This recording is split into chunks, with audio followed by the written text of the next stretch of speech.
Good morning, ladies and gentlemen, boys and girls. Welcome to Chilltown Hoops. I'm your host, Jermaine. The youngsters call me OG. My friends call me J-Dub. Let's get to it.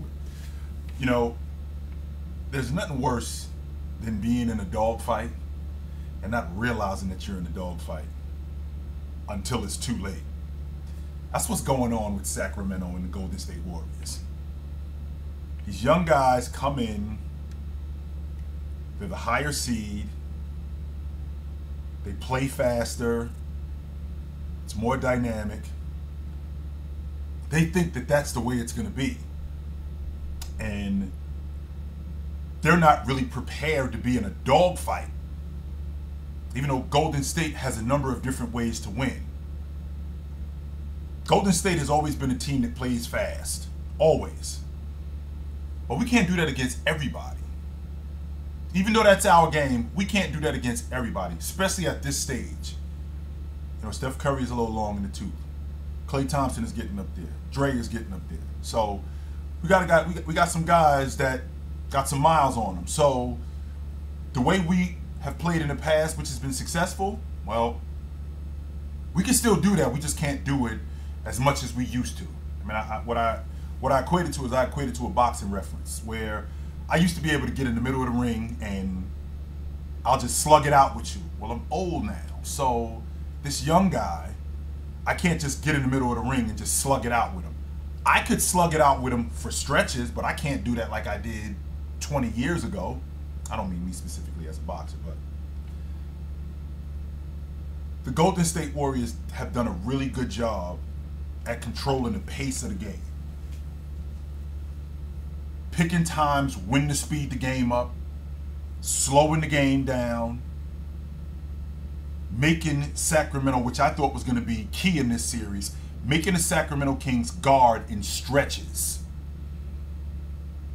Making Sabonis guard. Draymond has to be a threat offensively. And how was he doing that? On those dribble handoffs, fake dribble handoffs, going to the basket. He blew a lot of layups yesterday, but the fact that he was still a threat offensively, that still made him viable on the floor because he does the other things. He still attracts that attention. And his energy is just infectious on the crew. Malik Monk has been the complete opposite of what he was in Sacramento. You know, you can't really prepare for a guy who doubles his production coming off the bench. You can't prepare for that. So you got a guy, Malik Monk, who averaged 25 a game coming off the bench in Sacramento. These two games in Sacramento, these two games in Golden State, he's averaging 10 a game. And the reason why he's doing that is because, number one, Golden State has been a lot more physical with him. So him coming down the gut like he was doing in Sacramento, well, that's a little bit more different now. And they're more physical with him without fouling. I thought they did a good job of that. They're doing a good job of pushing him away from the basket, not letting him get his momentum, because Malik Monk is a great transition player. And he's got one of those games that once he gets going in transition, the other stuff just falls into place with him. And I thought they did a good job of slowing him down. Everybody talks about Steph Curry and him calling a timeout at the end of the game. Well, I don't think that that's a blunder that happens to everybody. I mean, I think that's a blunder that could have happened to everybody. Because, again, he didn't know that when you lose a challenge, you don't have any more timeouts. Or when you lose a challenge, you lose your timeout. He didn't know that. That's on the coach to let them know, hey, guys, we don't have any more timeouts. But let's take the timeout off the table for a second because we got 34 seconds left in the game, right? We got 34 seconds left in the game. Golden State's got the, not Golden State, Sacramento has the ball. It's a two-possession game. They get the shot that they want. Golden State gets the shot that they want from Sacramento. Looney's blocking out Sabonis, who I'm going to get to in a minute. Looney's blocking out Sabonis. Klay Thompson comes in from the strong side and knocks the ball out of bounds. There's your ball game right there if he comes up with that rebound. I'm watching that and I'm thinking to myself, Russell Westbrook comes up with that rebound. Magic comes up with that rebound. Josh Hart comes up with that rebound. Horace Grant. I can talk about all the dirty work guys. Udonis Haslem. They come up with that rebound. Because that's the difference in the ball game. Klay Thompson comes up with that rebound. Game's over. It's a 2-possession game. We don't need any more points. They now have to foul. And all we have to do, make free throws, don't trade 3s for 2s, and let's get out of here.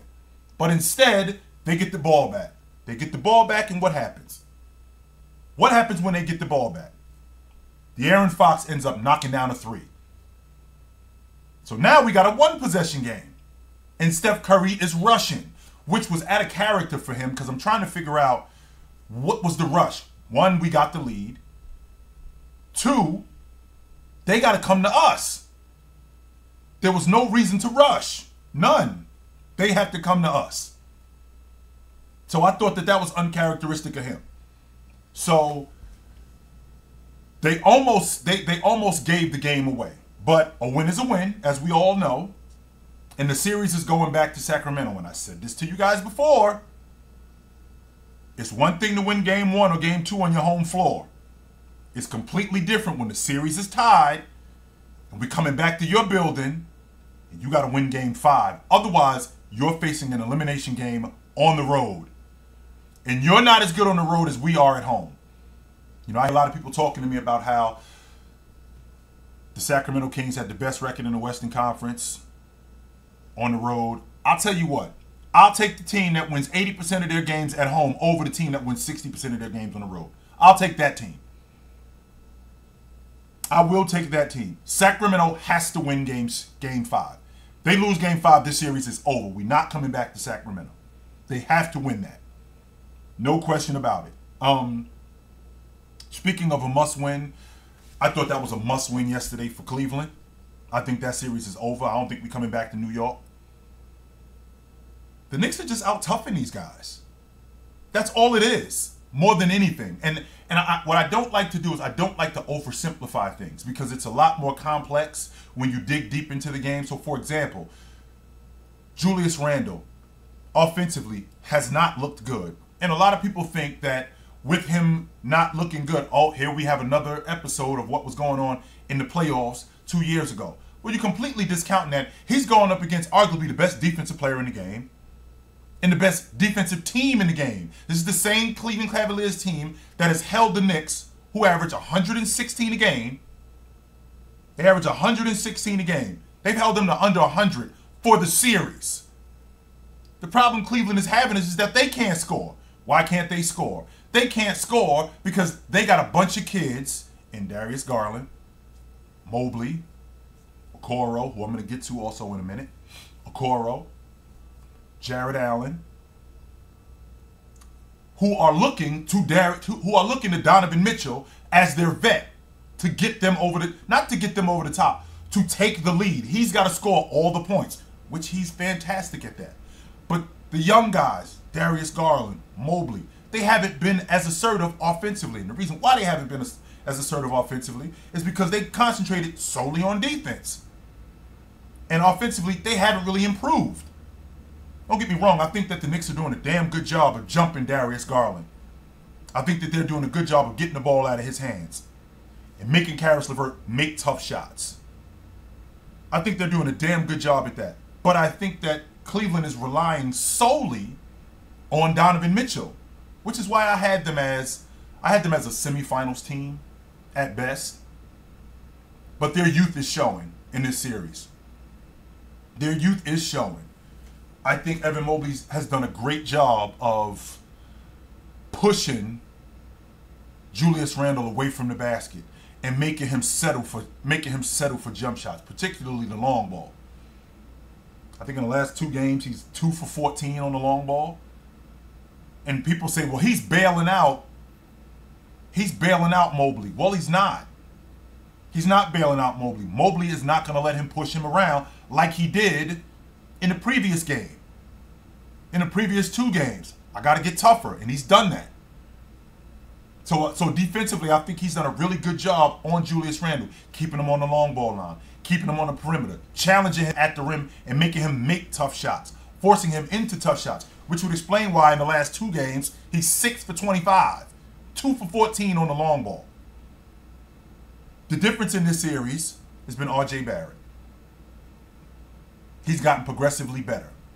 Number one, the energy in New York is a lot different than it is in Cleveland. Number two, he's so much better in transition. That's what gets his game going. And not just in transition, the secondary break. When he gets in the secondary break where he's the last guy or the second guy coming in transition, where he can stop and pop in mid-range or he can get to the basket, that enhances his game. He falls in love with the long ball like Julius Randle does. And that takes away from his game. If he could continue doing what he's doing with the Knicks speeding up the game, I think this series is over. I don't think that they're coming back to New York. I think this series is over. I think that they've done a great job in just basically outworking the Cleveland Cavaliers. Taking Grimes being hurt and putting Josh Hart in the starting lineup, I think that helped them. I think that helped them, but but with Josh Hart coming off the bench, I just thought he was so much better coming off the bench. But the fact that Grimes got hurt, right? With Grimes getting hurt, putting him in the lineup, that gives them extra energy. Hartenstein is just outworked Jared Allen, and he's just giving them better minutes.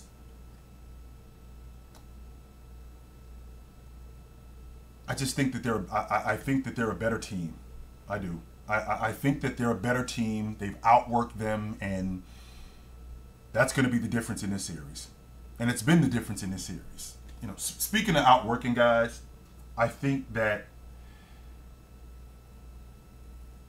Karl-Anthony Towns, as much as I watch him, it's apparent that everything that you've seen, that's it. You're not going to get any more.